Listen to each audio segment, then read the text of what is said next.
I'm lawyer Alexandria Sarah, and this is Lawyer Talk Thursday. And today we're talking about El Paso's changing policies when it comes to cannabis.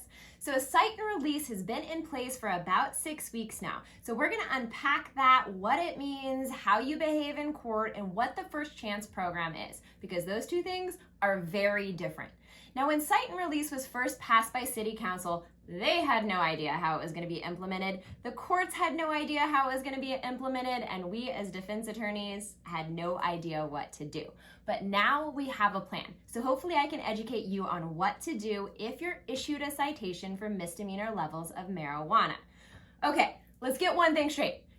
Cannabis is still illegal in Texas. I am telling you, people continue to get this confused. Cite and release did nothing more than replace an arrest with a citation, okay, for Class A and B levels of marijuana, just the flower. Concentrate is a felony. So if you have a cart, wax, any edibles, anything that has THC concentrate over 0.3% THC, that's a felony and still an arrestable offense. So cite and release doesn't apply to those cases. And that's the question that y'all got wrong the most on my quiz. So cannabis, still illegal. Even if you have a medical marijuana card from another state, I don't know when the Texas legislature is going to get this one right, but right now, still illegal. So don't be driving around with your cannabis. So here's what happens when you get pulled over by El Paso PD. This does not apply to sheriffs. This does not apply to constables. Right now, it's essentially a pilot program with El Paso PD. What happens is if you get caught with less than 4 ounces of marijuana, then it's at the police officer's discretion whether or not to arrest you. So if you're a jerk or if you've committed other violations or crimes, you have active warrants, things like that, you're going to jail. But if that's all you have, under 4 ounces of flower, you can be issued a citation. On that citation, it will give you a court date. You need to appear in person at that court date or the second Wednesday of the month following your citation, okay? So in September, 28 people got issued citations. I don't have the arrest records for people with possession of marijuana charges misdemeanors, but 28 people got a citation instead of going to jail. So that's awesome. I hope that those numbers double, or at least most of you who are getting pulled over and have cannabis with you get citations, okay? I've heard maybe sometimes that the police officers aren't even bothering with it in general. I don't know what happens during those traffic stops, but what the reality is El Paso PD is implementing the program. So let's say you got a citation in September. What happens in October? You go to court. At court, here's exactly what happens, okay? You go in front of Judge Ruben Morales in County Court number 7.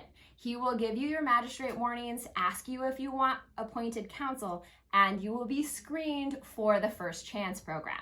Now, cite and release is El Paso PD. First chance program is El Paso District Attorney's Office. So they're related, but they're separate, okay? If you have an extensive criminal history, you may not qualify for the first chance program, but police still can issue you a citation instead of arresting you. So the cool thing is it doesn't matter how long your rap sheet is, it doesn't matter if you've been in trouble before in this state or any other state, they can still give you a citation. Now, first chance program, it's the DA's discretion to let you pay a fine and be on your way. So if you're issued a citation and show up for court on that second Wednesday of the month or whatever court date's on your citation, be ready with $100 because you can pay that $100 that day, and within a few days, your case is going to be dismissed like it never happened, especially if you get an expunction.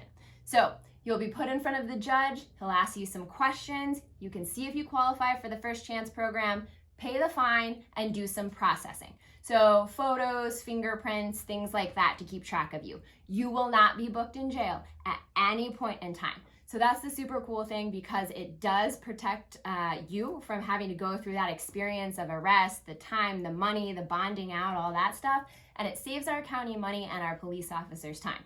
So considering the legislature just can't make cannabis legal, this is the next best thing, okay? So cite and release program is alive and well. First Chance program is alive and well. So those are the differences. But remember, if you are arrested for DWI, if you fail to ID, if you have a cart or wax or anything else on you, you will be arrested for that charge and the possession of marijuana, and you certainly won't qualify for the First Chance program, okay? So my advice to you is go to that first court date, see if you qualify before you ever hire an attorney. If that's all you're charged with, there's no reason to waste money or time doing that kind of thing. If you want to consult with some attorneys, I know attorneys will give you some advice on both the First Chance program and Cite and Release. If for some reason you don't qualify for the First Chance program, then the case is referred back to the original court for business as usual. So send me your questions, ask anything, and I'll give you that free advice about Cite and Release and First Chance.